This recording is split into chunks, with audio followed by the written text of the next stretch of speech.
Kelebihan dan kebaikan amalan makan bersama keluarga. Pendahuluan budaya makan bersama-sama dengan keluarga kini semakin kurang diamalkan. Dalam kehidupan manusia yang berkeluarga, waktu makan merupakan masa yang paling istimewa dapat dilakukan sekiranya ada perancangan yang teliti. Hal ini telah diperjelaskan oleh William J.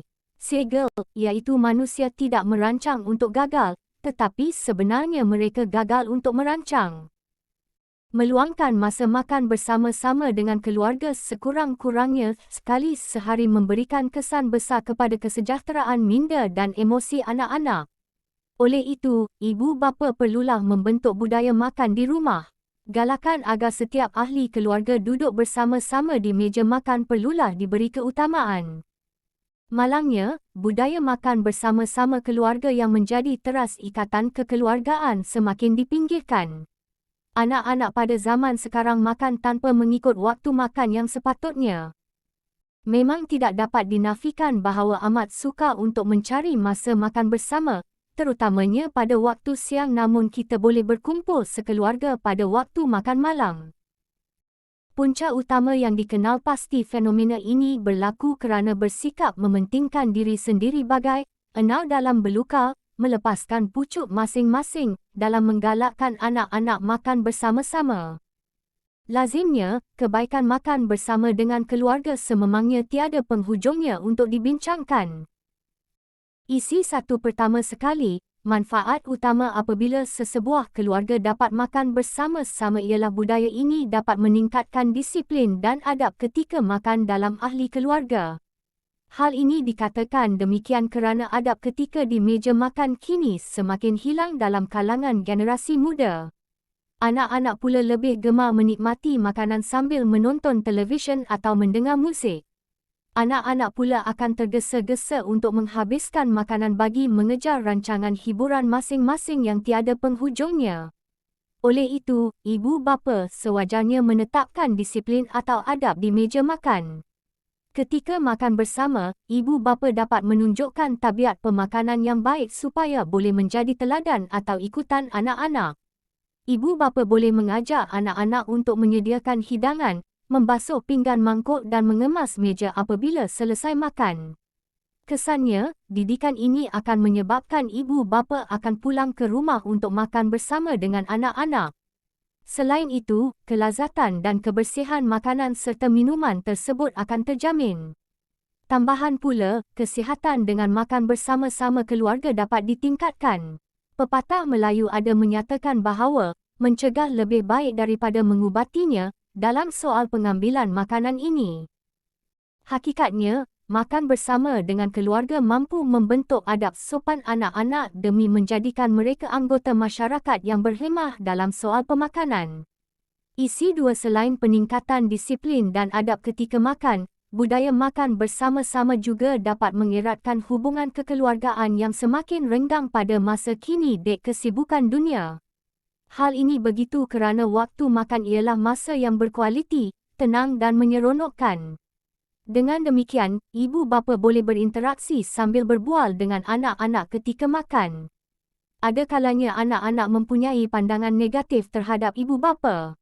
Oleh yang demikian, ibu bapa boleh menjadikan masa makan sebagai masa yang terbaik untuk memuji anak-anak. Mereka boleh berterima kasih kepada perlakuan baik atau kerajinan mereka dalam membantu keluarga dan belajar. Selain itu, ibu bapa dan anak-anak boleh berbincang tentang sesuatu perkara yang menggembirakan atau menyedihkan yang telah berlaku dalam tempoh masa yang terdekat. Ibu bapa juga boleh bertanya tentang masalah yang dihadapi sama ada masalah peribadi ataupun masalah pembelajaran mereka. Perbincangan ketika masa makan juga dapat melatih anak-anak berfikir dan bertutur kerana perbualan panjang antara ibu bapa dengan anak-anak pasti berlaku. Tamsilnya, anak-anak dapat belajar perkataan baharu yang diperoleh ketika perbualan di meja makan. Selain itu, keakraban hubungan antara anggota keluarga akan terjalin. Keakraban hubungan ini memberikan kesan besar kepada kehidupan anak-anak dan akan mempengaruhi tabiat makan mereka. Tegasnya, makan bersama-sama dengan keluarga perlu menjadi amalan dalam masyarakat kita. Amalan ini mampu membentuk adab sopan anak-anak demi menjadikan mereka anggota masyarakat yang berhemah. Untuk menjadi lebih menyeronokkan, ahli-ahli keluarga boleh memasak bersama-sama untuk menyediakan makanan. Anak-anak boleh membantu mengupas bawang dan memotong sayur. Dengan itu, ibu bapa dapat mengesan pergerakan harian anak-anak jika mereka sentiasa bersama. Kemungkinan anak-anak untuk terbabit dalam gejala sosial dapat dikurangkan. Seterusnya, rumah akan dijadikan tempat yang menyeronokkan untuk tinggal dengan lebih lama. Tradisi makan bersama-sama ini dapat mengekalkan institusi keluarga daripada runtuh. Benarlah orang cerdik pandai berkata bahawa, rumahku syurgaku, dapat disemai dalam diri anak-anak. Sesungguhnya, makan bersama-sama yang terbaik untuk memuji anak-anak.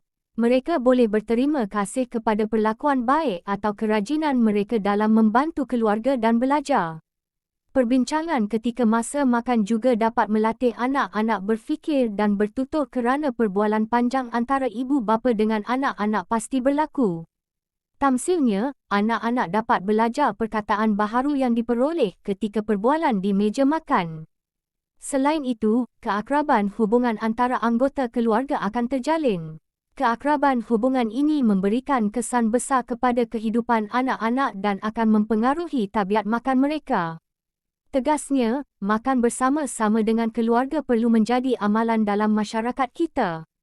Amalan ini mampu membentuk adab sopan anak-anak demi menjadikan mereka anggota masyarakat yang berhemah.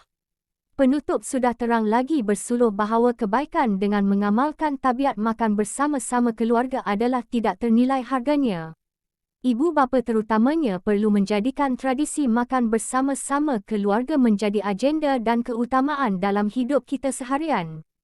Bill Gates ada berkata bahawa sekiranya kita tidak mahu berubah, sedangkan orang lain sudah berubah, sebenarnya kita belum berubah. Oleh hal demikian, setiap ahli keluarga mesti mengamalkan tabiat makan bersama-sama dalam keluarga mereka. Pepatah Melayu juga ada menyebut bahawa, kalau tidak dipecahkan ruyung, manakan dapat sagunya. Dalam erti lain, budaya makan bersama-sama ini sewajarnya dijadikan amalan dan budaya yang berkekalan. Selayaknya, amalan makan bersama-sama ialah resipi kebahagiaan sesebuah keluarga. Individu yang sihat akan mampu memberi sumbangan kepada pembangunan dan kemakmuran negara.